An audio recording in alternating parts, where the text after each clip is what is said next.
one is better. We may have a new contender for best day at work ever.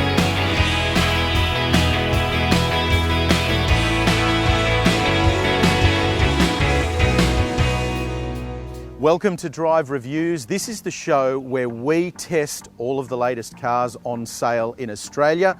All of the content, that's over at drive.com.au, of course, but in the meantime, sit back, relax, and enjoy the latest episode of Drive Reviews. On this week's episode, we join Susanna as she tests the Lexus NX450H Plus, a mid-size plug-in hybrid SUV. I try to find out if the new Corvette is a muscle car or a supercar, but first up, James drives the sporty-looking Haval H6 GT. Washed SUV trend with the X6 and followed with an X4 and then Mercedes-Benz. It's a good episode, this one. So not that long ago, on an episode of Drive TV, we talked about coupe SUVs and how the likes of the BMW X6 and Mercedes and Porsche basically owned that slice of the market. And there was no way to get yourself behind the wheel of a squashed wagon for less than $100,000. Well, that is, until now. This is the Haval H6 GT, a medium-sized family SUV with coupe styling that's priced from under $50,000. What's it like? Well, let's find out.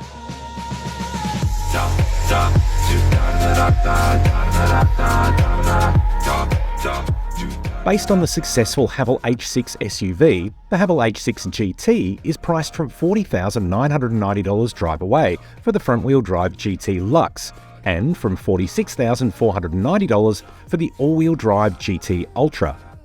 Both variants feature the same 150 kilowatt, 320 Newton meter, 2-litre turbocharged 4-cylinder petrol engine and 7-speed dual-clutch transmission.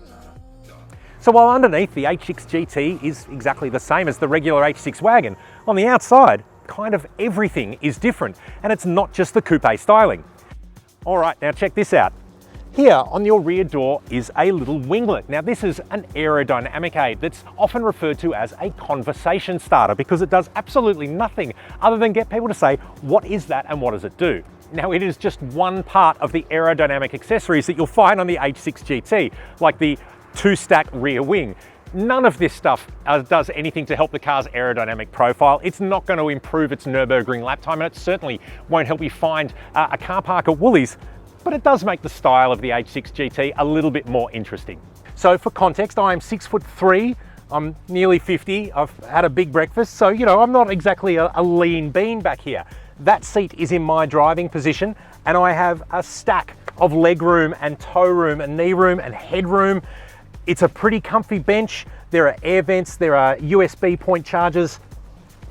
There's an armrest with cup holders, and for a coupe styled SUV, I am honestly surprised at just how much room there is back here. You're not feeling compromised by the sloping tailgate. You're not feeling that you're in a dark hole, and I'm certainly not feeling cramped. So if you are after a car that has immense rear passenger space, this is really, really impressive.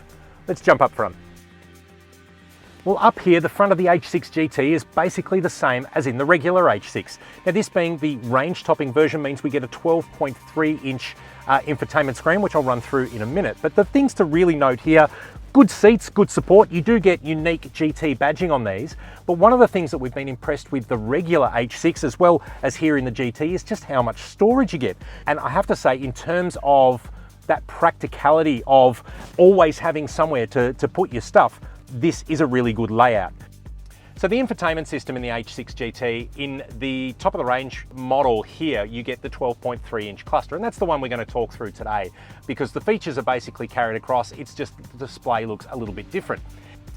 You do have a full featured menu, and you get some pretty cool stuff in here as well. Like if we go into the system settings, as you can see, it's not always the fastest to react. There we go. Oh, we're on our race theme is where we are now. We will go to the foreign space and we're applying our theme. And what this means is it gets some really weird astro kind of mode. And if you have a look at the main screen, we get like a planet surrounded by rocky debris. And over here on the instrument cluster, you get a constantly rotating globe. Don't know what that means, but it's kind of cool. It's a little bit interesting, and it certainly is like the elements on the outside of the H6. It's a conversation starter, and what's wrong with that? But another thing to call out, you've got AM, FM radio, but no DAB. You do have support for Apple CarPlay and Android Auto, and the Apple CarPlay integration, it is full screen, it looks really, really slick, and to be honest, it's probably the interface that you'll find you use more often. Let's go for a drive and see how well the H6 GT handles a bit of around town, and if we do, move it back into race mode, see what it's like on a country drive. So look, as discussed, every single H6 GT currently runs the same turbocharged 2-litre 4-cylinder across the range. It's just a choice whether you have all or two-wheel drive. So the 150 kilowatts and 320 Newton meters out of this motor, it's not bad. It's certainly enough for around town.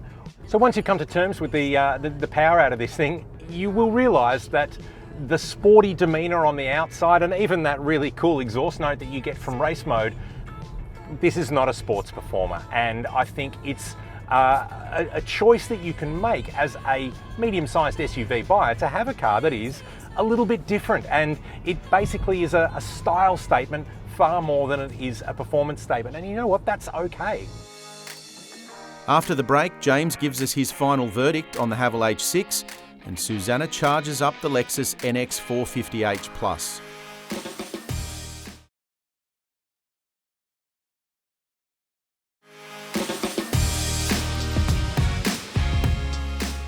Thanks for watching Drive Reviews. We are mid-test with James as he takes the Haval H6 GT out for a spin. Now, one of the benefits of this engine, and I've just dropped the car into race mode as our little bit of stretch of tarmac here has opened up. The peak amount of torque is available from just 1500 RPM in this thing, which means it's pretty lurchy down low, but basically above that, you don't really get much. So we're here, you can hear it burbling away, it's in race mode, we're sitting at around 3000 RPM. I accelerate and it thinks about it and doesn't really do anything. So once again, the performance side of the GT is very much just there for a little bit of fun. And I think go in knowing that and go in expecting that, and you'll feel certainly not disappointed by the car, but you'll at least set your boundaries in line with where the car is, and it's probably the right way to look at it. And that bimodal exhaust is there for theatrics rather than action. So yes, it is an interesting thing, and it certainly makes the car a little bit more fun, but it doesn't improve its performance and dynamic prowess one iota. That sounds kind of cool though. We've kind of got to a really interesting place in the automotive scene where you can buy a car that is kind of whatever you want it to be.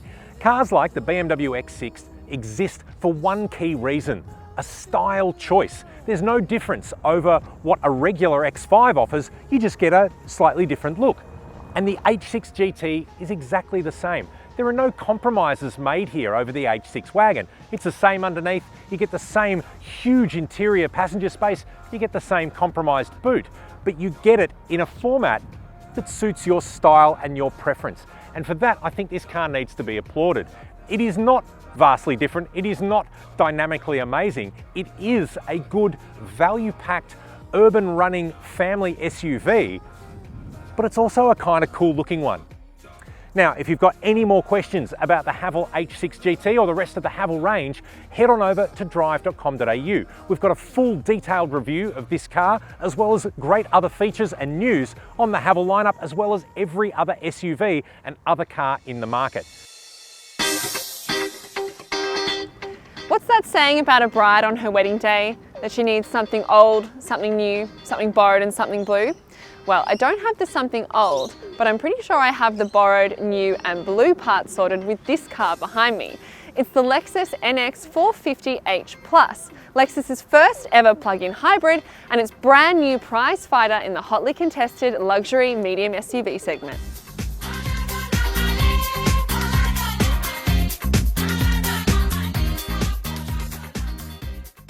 For me personally, I've always found the gap between the Lexus NX and some of its competitors has been clearest in the cabin, where the infotainment system lagged behind in both form and function. Thankfully, with this new NX, they've remedied that problem. Both of these expansive digital displays, the infotainment and the driver display, are not only great to look at, they work really well as well. Thank the Lord they've done away with that pesky Lexus touchpad, but they've also streamlined all the controls so it's much easier to use and less overwhelming. That's not to say, however, that I didn't find a few functionality issues in this cabin. For starters, the steering wheel controls, which manage audio, phone calls and cruise control, are a little bit tricky to use while on the move. Additionally, I found that the gear selector wasn't that intuitive. You have to pull it right and push it up to select your gears. And finally, these e-latch doors, which don't use a traditional door handle but actually require you to push in this little lever to open, just take some getting used to. It's been absolutely freezing in Melbourne this last week, and the NX's cabin has been a lovely, cozy place to be with its heated steering wheel and heated seats. Speaking of the seats, these sporty, electronically adjustable seats are firm but really supportive. However, larger, broader drivers might find them a little snug. Coming up, Susanna finds out how the plug-in hybrid Lexus drives around town, and the new Corvette stretches its legs on the open road.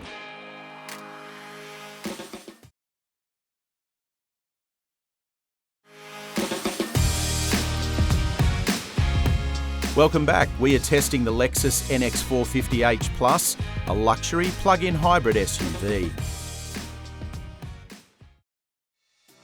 I've got my child seat back here because the NX helpfully comes with ISOFIX tether points on both of the outboard seats, but you can see I still have just enough room for a middle passenger. You just wouldn't want them to have broader shoulders than me. Parents, take note when loading and unloading your little ones. It's made a little bit harder by this slope C-pillar here, which can mean you might bonk their heads on the way out. Now, if I move over to the side passenger seat, I've got plenty of room. I've got about this much knee room with the seat in my regular driving position and heaps of headroom, plus my shoulders feel nice and free for, you know, backseat dancing. In terms of fun tech, there's plenty to play with. A wireless phone charger, an excellent overhead view alongside the reverse camera for when you're parking, and a digital rear view mirror, which uses cameras to augment your view and remove obstacles like headrests and luggage in the boot. To charge your car's battery, you'll receive two cables included in your purchase. The first plugs into your regular wall socket like the one you have at home and charges your car from empty to full in around 7.5 hours. The second is a Type 2 cable which plugs into public AC chargers like the one you see behind me, and that will shorten your charging time to around 2.5 hours. Unfortunately, the NX's onboard charger is incompatible with DC charging, which means you can't use these ultra-rapid fast chargers that you might see in car parks around town. However, Lexus is throwing in for free the installation of a home wall charger, which will speed up your charging time to around 2.5 hours. On the road, the NX is a blissful little bubble of peace and quiet, especially when it's in electric mode like I have it right now.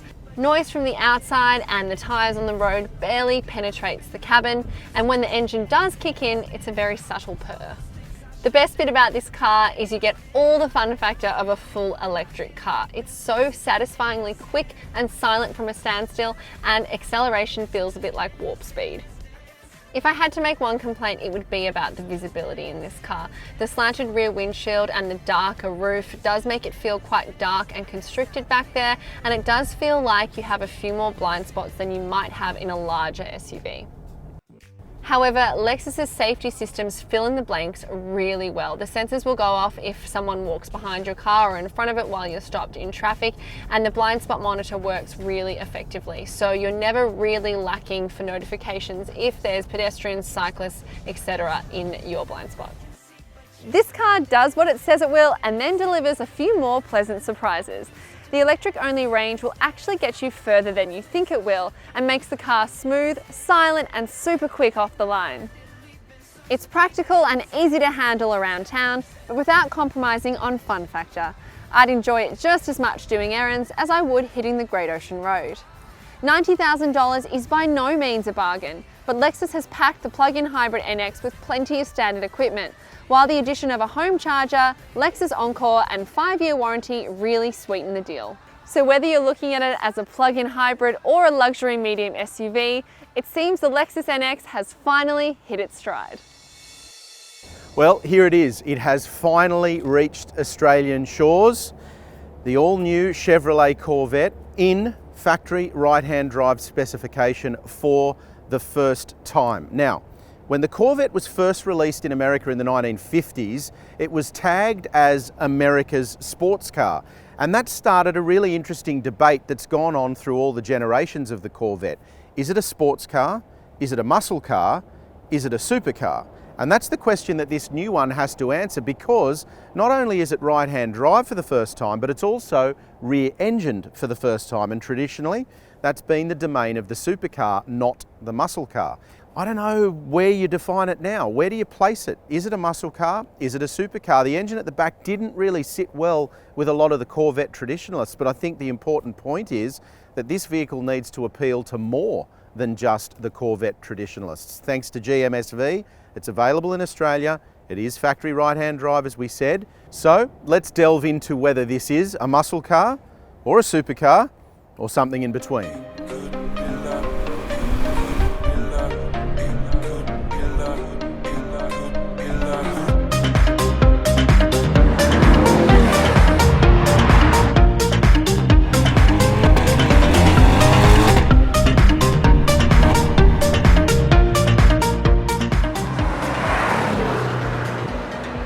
Customising your Corvette is something buyers can have plenty of fun with, and there's a range of options available. Top of the range is the flagship Carbon Edition Coupe, which starts from $189,900 before on-road costs. Standard features include Drive Mode Select, dual zone air conditioning, rear view camera, satellite navigation, Apple CarPlay and Android Auto, a 12-inch configurable driver display and staggered 19 and 20-inch rims, and a nose lift kit. The 6.2-litre LT2 V8 engine is mid-mounted and standard across the range. It generates 369 kilowatts and 637 newton meters and drives the rear wheels via an 8-speed dual-clutch automatic transmission. The auto is standard for all local examples, and the engine features variable valve timing and active fuel management. Coasting, it can run on 4 cylinders, helping to keep the fuel use figure low. I absolutely love the styling of this car. It's unashamedly, in terms of the exterior, more supercar than muscle car, I reckon, just by looking at it. We've had plenty of comments today while we've been out testing that it looks like a Ferrari, or it looks like a Ferrari should look, or it looks better than a Ferrari. So that'll tell you that the styling really is catching people's eye. Really sharp front end, it sort of comes together as a point. And Corvette has been heading this way for a while in terms of the way it looks. But I think the styling of this car, the angles, the lines, the low ride height, the low roof height, just all comes together beautifully. And most importantly, it's got completely useless storage in that front boot there, which absolutely ticks the supercar box. Don't go anywhere, because after the break, we hit the road in the Chevrolet Corvette.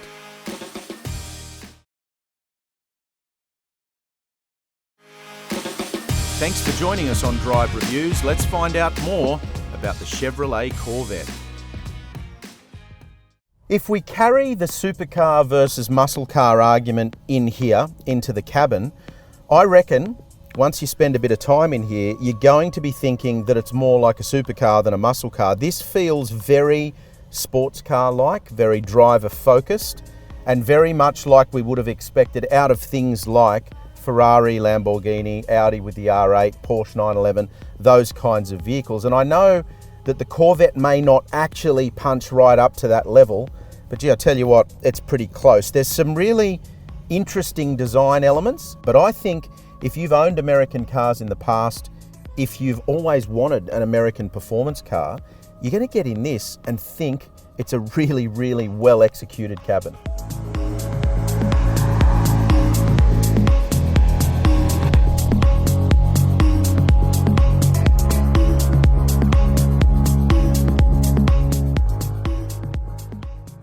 The engine is, as we often say with naturally aspirated motors, sensational. The way it delivers its power and torque and the sharp throttle response ensures the Corvette is a joy to drive on any road in any conditions. This is one of the truly great V8 engines, regardless of where it is assembled. There's obviously a lot of focus on what this vehicle looks like. Everywhere we've stopped today while we're shooting this review, we've had crowds of people hanging around telling us how amazing it looks like an Italian supercar, and how stylish it is from every angle. People just want to take photos of it and they want to have a close look at it. But there's something that's equally as important, if not more important, especially if you're going to spend 170,000 Australian dollars to buy one of these cars, and that's what it drives like. And I have to tell you, it is a seriously impressive car all round. It's benign and comfortable and easy to drive in traffic. So we're on one of our favourite twisty roads at the moment, but we obviously had to negotiate a hell of a lot of traffic in the inner city to get out here. And it's just like driving any regular small hatch. It just tools around town, rides really nicely. It's not nasty or aggressive. The gearbox is smooth. The steering's really easy to use. The brakes feel good, and it behaves really, really well in traffic. But then you get out here, and considering its rear engine, mid-engine, this is the first time Chevrolet's ever done that, and it's rear-wheel drive, it's actually beautifully balanced. It doesn't feel too tail-happy. It doesn't feel dangerous when you're attacking a corner, even if the road's a little bit slippery, and it's a really easy car to drive quickly. So I think Chevrolet's done an amazing job of the way they've balanced this vehicle out, and the feel that you get from the cockpit when you sit in it, that it's very driver-focused, carries through to actually driving it. So it remains the quintessential American sports car, which means you can do anything. You can take the roof off, you can go for a drive, sit in traffic, use it during the week, but it's a hell of a lot closer to a supercar than it ever has been, and than the price tag would indicate as well. I'll tell you one thing, if you value a car based on how it makes you feel and the reaction that it gets on the street, this new Chevy Corvette is worth about double what they're charging for it in Australia. We have spent the whole time we've been driving it chatting to people who've told us how amazing it looks, how fantastic it sounds, the value for money, the styling, everything. Just now, we got out of the car, there was a bloke here with his son in a 360 Ferrari. He was Italian, driving an Italian car, and he told us that this thing looks fantastic. So, if you've got the Italian fans telling you that the Corvette looks amazing, well, Chevrolet stylists have done something right. For me, I really do love this car. I think it's incredible value for money. I think at $170,000, it offers unbelievable bang for your buck because it's a fantastic thing to drive in addition to the way it looks. And the full review of the new Chevy Corvette is at drive.com.au.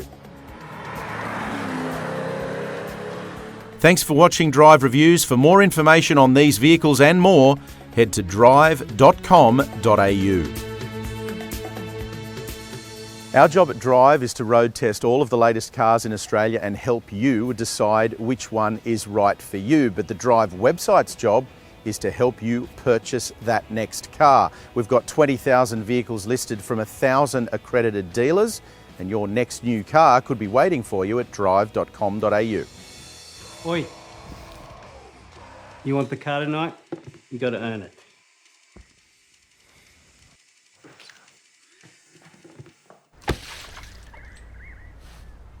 Looking good. Once you're done, you can start on the car. Times are changing fast. For everything next in cars today and tomorrow, go to Drive and look forward to it. Don't forget mine.